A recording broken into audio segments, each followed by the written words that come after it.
의리남 김진태와 박 대통령 인연. 유튜버들 문다혜 현장 취재하면 대박.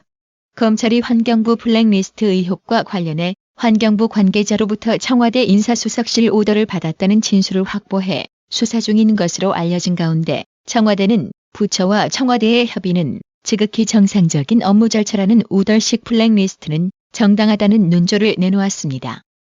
채널A가 생중계한 4차 당대표 후보 방송 토론회에서 3명의 당대표 후보들은 사회자의 질문에 따라 박 대통령 사면에 대해 입장을 밝혔습니다.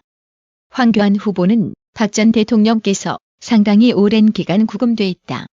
참으로 안타까운 마음이라면서 사면에는 법률적 절차들이 필요하지만 국민의 의견이 충분히 반영되는 사면 결정이 있기를 기대한다고 말했습니다. 오세훈 후보는 법률적으로 보면 아직은 대법원 판결 절차에도 들어가지 않았기 때문에 사면을 합법적으로 거론하는 것은 좀 이른 감이 있다면서도 그러나 국민적 공감대가 형성된다면 지금부터 논의를 시작하는 것도 나쁘지 않다고 말했습니다.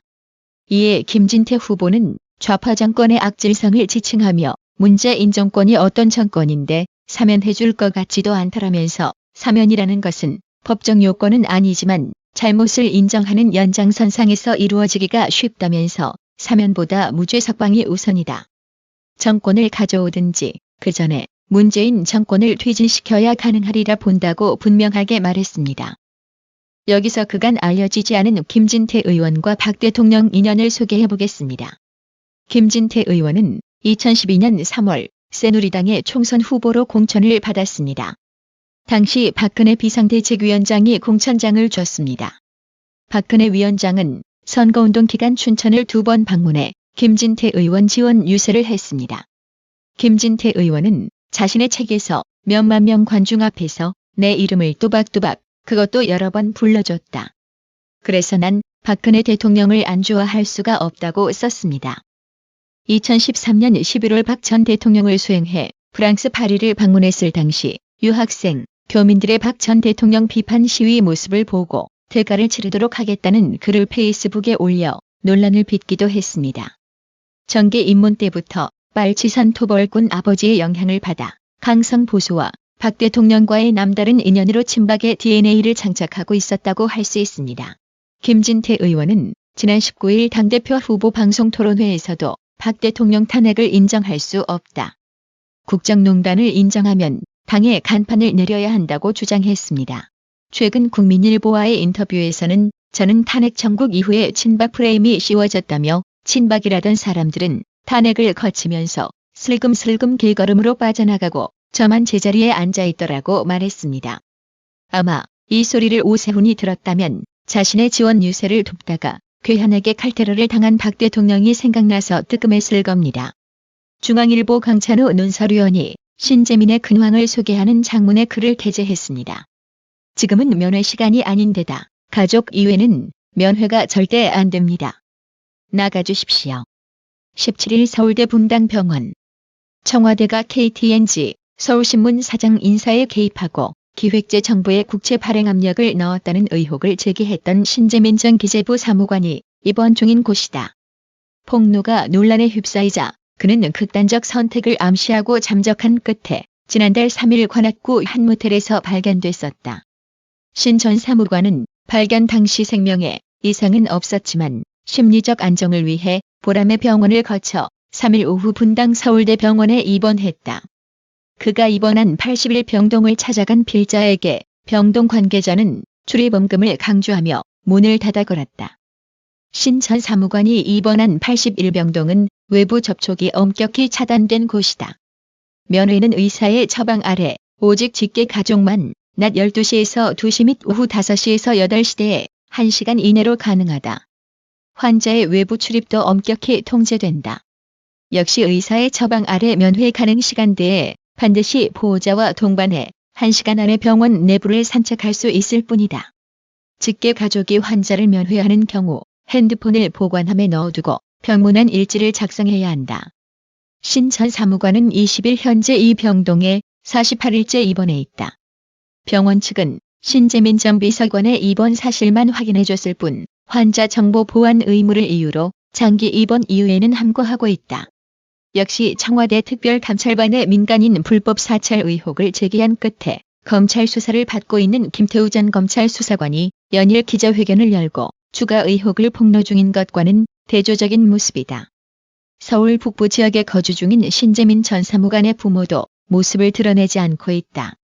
신 전 사무관을 발견했던 경찰 관계자와만 10여일간 접촉했지만 그 뒤론 그마저도 연락이 끊어졌다라고 최근 근황을 소개했습니다. 신 전 사무관의 장기 입원에 따라 기획재정부가 신 전 사무관을 고발한 사건의 향방에도 관심이 쏠리고 있습니다. 기재부는 지난달 2일 신 전 사무관이 KT제 관련 동향보고 문건을 유출하고 적자 국채 추가 발행 관련 논의 과정을 공개한 행위가 공무상 비밀 누설과 공공기록물관리법 위반에 해당한다며 서울중앙지검에 고발장을 냈습니다. 그 뒤 이 사건은 서울서부지검으로 이송됐습니다. 신 전 사무관의 폭로 내용과 관련해 자유한국당이 김동연 전 부총리 겸 기재부 장관을 고발한 사건을 서부지검이 수사 중인 점을 고려한 결정이라고 한다. 그러나 그 뒤 수사 상황은 오리무중입니다. 법조 관계자들은 신 전 사무관 소환 조사가 핵심인데 그가 장기 입원하고 있으니 수사는 정지 상태일 것이라며 서부지검 측은 신 전 사무관 사건을 수사 중인 것은 맞다면서도 소환 계획은 정해진 바 없다고 했습니다. 아니, 우리나라 검찰이 언제부터 피고발인 입원에 이렇게 관대하게 처신하게 된 거죠? 한마디로 잠잠해지기만 기다리며 수사를 일부러 늦추겠다는 작전 아닐까요? 야권은 국민의 알 권리 차원에서라도 신 전 사무관의 근황이 밝혀져야 한다고 주장하고 있습니다. 자유한국당 김성태 의원은 청와대의 전횡을 폭로한 젊은이가 근황이 일절 밝혀지지 않은 가운데 외부와 차단된 병동에 50일 가까이 입원 중이라면 보통 일이 아니지 않느냐. 본인의 심적 안정과 사생활을 보호받을 권리도 존중해야지만 국민의 알 권리에 장막이 쳐지면 의혹이 확대될 우려가 있다. 신 전 사무관이 그런 폭로를 하게 된 진솔한 입장을 국민이 확인하고 그 심정을 이해할 수 있는 계기가 마련돼야 한다고 주장했습니다. 우파 논객 손병호 씨는 태국으로 이주한 문재인 딸을 왜 현장 취재하지 않느냐며 아주 재미난 아이디어를 제시했습니다.